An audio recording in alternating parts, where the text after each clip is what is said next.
Good morning, Abby. It's Thursday, except more importantly, it's Esther Day, so today we're actually going to talk about that. For those who don't know, Esther Day is a holiday celebrated in Nerdfighteria in honor of a nerdfighter named Esther Earl who died in 2010 when she was 16 from an illness. Her birthday was August 3rd, which is today, and her parents asked her what she would like to have done on her birthday in the future when she wasn't there, and she said that she wanted it to be a celebration of love. But before you even start, no, it's not Valentine's Day 2.0, so get that out of your head right now. Esther Day is about the other types of love, the non-romantic love for your friends and your family members that's often really hard to talk about. When I was writing the script for this video, I was trying to carve out a general direction that I wanted the video to go, and I could not come up with one specific thing to talk about, and eventually I started wondering, why is this so hard? It shouldn't be this hard.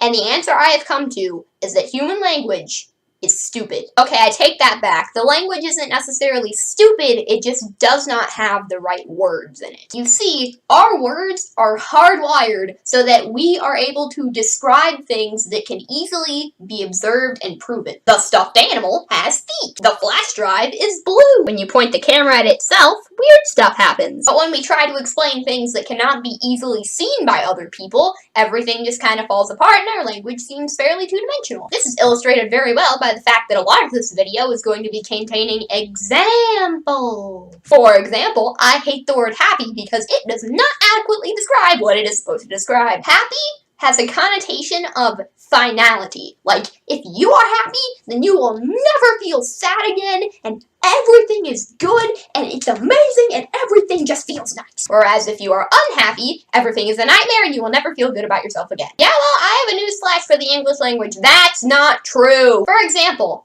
I am very happy that we are doing this whole friendhood, I think that's what we're calling it, 2.0 thing. I like us having our own little corner of the internet that only has 17 subscribers and has words like wits and ketchup-based punishments and stuff. And I like that I get to communicate with people that, if we're being honest, I'm probably never going to see again. But while I'm working on the project, I'm not always happy. Finding things to talk about is sometimes a pain in the butt, and do not get me started on editing. Going back to Esther Day, love is not a good enough word to describe the deep emotional attachments that human beings have with one another, and it does not help that a lot of times love is purely associated with its romantic meaning, and that makes turning to your best friend out of the blue and saying I love you feel kind of weird unless you put the word bro in front of it, then it's completely okay. But you know what? We established a long time ago that I don't care what society thinks, so I'm gonna do it anyway. I love you, Abby, because you're brave enough to push me into doing things that I would not normally do. And you're one of the few people who doesn't question me when I go into my random state of bitterness where I just hate the entire world. I love my parents because, quite frankly, I can't put up with me. So the fact that they can put up with me has to make them part superhero or something. I love my brother Thomas because sometimes during the times when I don't love my parents so much, he helps me not go insane and see reason. And also he's a bright young man who needs a job. So if there's anyone in our local area who would like to hire a 23-year-old man who almost has a bachelor's degree in communication that is willing to pay him $10 an hour, I know where to find you one. I love my dog Freddy because even though he's mischievous, I feel like most of the time his heart's in the right place, and also he's just so fluffy. I love my friends James and Mariah because they're two of the people who actually understand my worldview and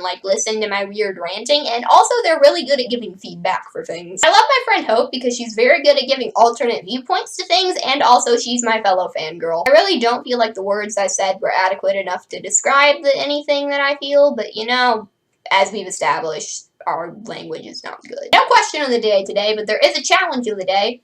You participate in Esther Day as well. Just tell someone you love them. Abby, I don't actually know what's going on with you right now, but you seem like you need a hug. So hug, and I will see you tomorrow.